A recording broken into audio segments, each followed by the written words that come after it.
Assalamualaikum warahmatullahi wabarakatuh. Waalaikumsalam warahmatullahi wabarakatuh. Selamat pagi semuanya. Selamat pagi. Yang terhormat Ibu Dosen Ratri Rahayu, SPD MPD, teman-teman selaku kelompok 5 yang saya banggakan. Perkenalkan, nama saya Zulhana Munfariha dengan NIM 2021 35021.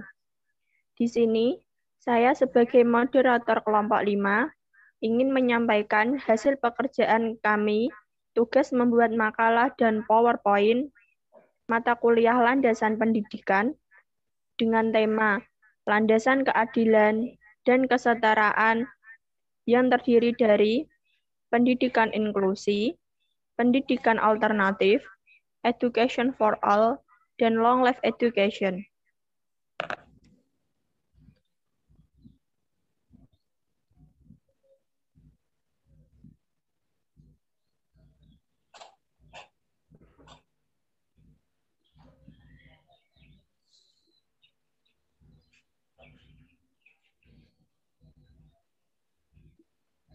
Kelompok saya terdiri dari Nur Aini Safitri, Alfi Syahara Adin, Zulhana Munfariha, dan Zakaria Kristianto.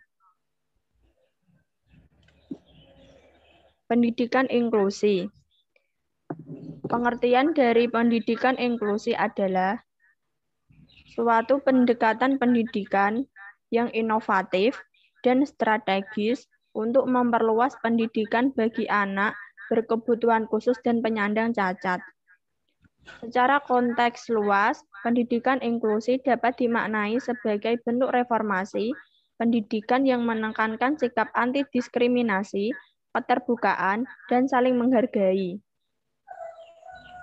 Tujuan dari pendidikan inklusi adalah dicancangkannya pendidikan inklusi di Indonesia dengan tujuan untuk memfasilitasi kebutuhan pendidikan untuk anak berkebutuhan khusus. 2. Penelitian ini bertujuan untuk mengetahui permasalahan-permasalahan yang dialami oleh guru dan sekolah dalam penyelenggaraan pendidikan inklusi. Yang ketiga, penelitian bertujuan untuk mengetahui bagaimana bentuk sikap guru terhadap pendidikan inklusi ditinjau dari faktor pembentuknya. Faktor-faktor pembentuk sikap guru yaitu terdiri faktor siswa, faktor guru, dan faktor lingkungan pendidikan. Sikap guru terhadap pendidikan inklusi. Sikap positif, sikap negatif, dan sikap netral. Manfaatnya, anak mau saling membantu dan bermain bersama dengan anak berkebutuhan khusus. 2. Anak dapat mengenal dan menghargai perbedaan. Yang ketiga, anak memiliki tanggung jawab dan rasa percaya diri. Yang keempat, anak memiliki keterampilan sosial. Nama saya Zakaria Kristianto dengan NIM 2021 35023. Di sini saya akan menyampaikan materi yang kedua mengenai pendidikan alternatif.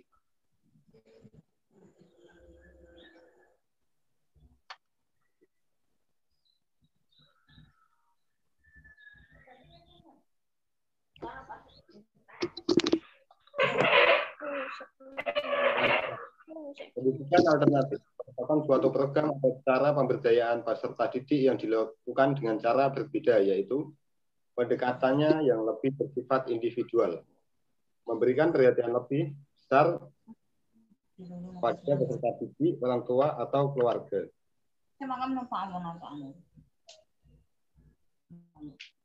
Pendidikan alternatif dapat berfungsi sebagai subtitel, suplemen, dan komplement terhadap pendidikan sekolah. Sebagai substitut, artinya dapat menggantikan pendidikan jalur sekolah yang karena beberapa hal masyarakat tidak dapat mengikuti pendidikan di jalur persekolahan atau formal. Diartikan bahwa pendidikan alternatif dilaksanakan untuk menambah pengetahuan, keterampilan yang kurang didapatkan dari pendidikan sekolah, seperti les privat dan training. Sedangkan sebagai komplement berarti bahwa pendidikan alternatif dilaksanakan untuk melengkapi pengetahuan dan keterampilan yang kurang atau tidak dapat diperoleh di dalam pendidikan bersekolah. Contoh dari pendidikan alternatif. Sekolah alam merupakan salah satu contoh pendidikan alternatif yang dirancang oleh sebagian kelompok atau golongan masyarakat yang menggunakan sistem belajar mengajar berbeda dari pendidikan konvensional, yang mana proses belajar mengajarnya menyatu dengan alam. Sekolah alam didirikan dengan tujuan agar peserta didik bisa lebih aktif. Homeschool school atau pendidikan di rumah.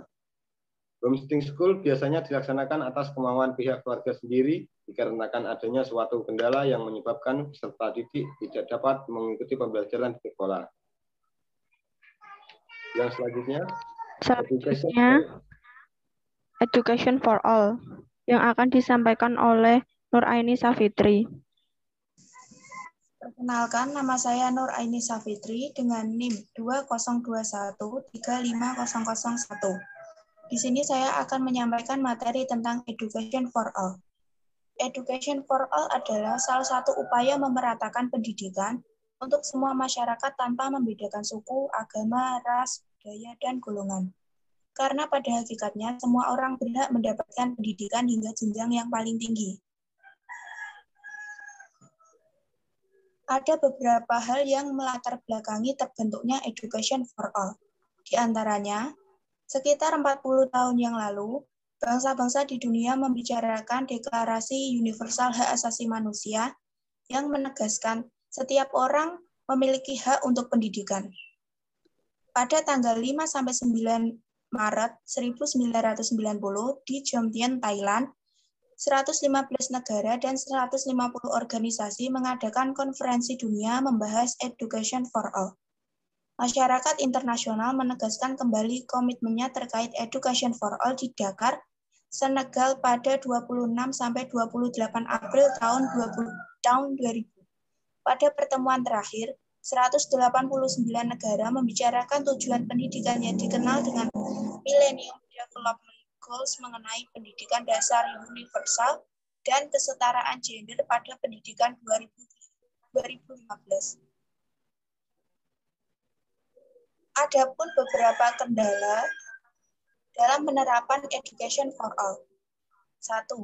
Lebih dari 960 juta orang dewasa, 2/3 diantaranya adalah banyak anak yang tidak memiliki akses terhadap pendidikan dasar. 3. Tidak mendapat pengetahuan tertulis, keterampilan, dan teknologi baru yang dapat meningkatkan kualitas hidup mereka dan membantu mereka dalam beradaptasi menghadapi perubahan sosial dan budaya. 4. Lebih dari 100 juta orang dan anak-anak yang tak terhitung gagal untuk menyelesaikan program pendidikan dasar.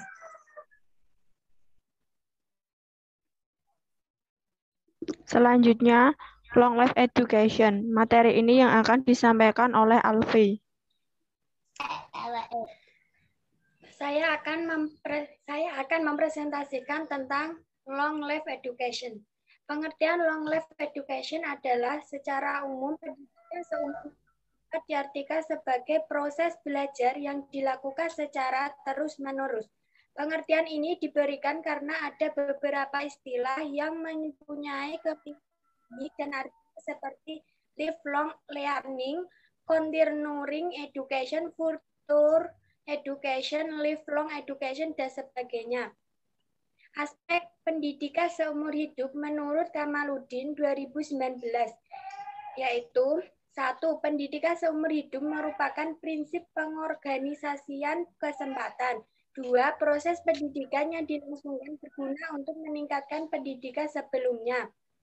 3. Pengorganisasian dan kesempatan ini memungkinkan adanya penyelenggaraan program-program pendidikan atau belajar tertentu seperti pembuatan buku, huruf, latihan bagi orang-orang dewasa. Yang ketiga, tujuan pendidikan seumur hidup adalah 1. Untuk mengembangkan potensi kepribadian manusia sesuai kodrat dan hakikatnya. Dua, dengan mengingat proses pertumbuhan dan perkembangan bersifat hidup dan dinamis, sehingga pendidikan wajar dalam seumur hidup.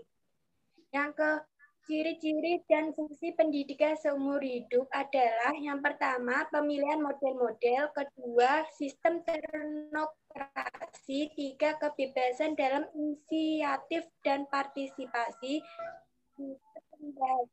jawab pendidikan, lima, makin meluas.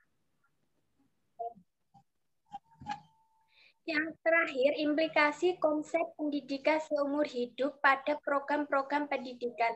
Menurut Kamaluddin, tahun 2019 secara garis besar dikelompokkan dalam 6 kategori, yaitu 1.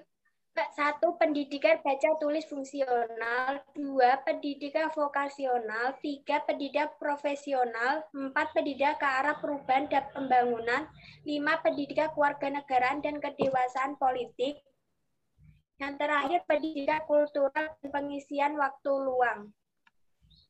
Sekian, terima kasih.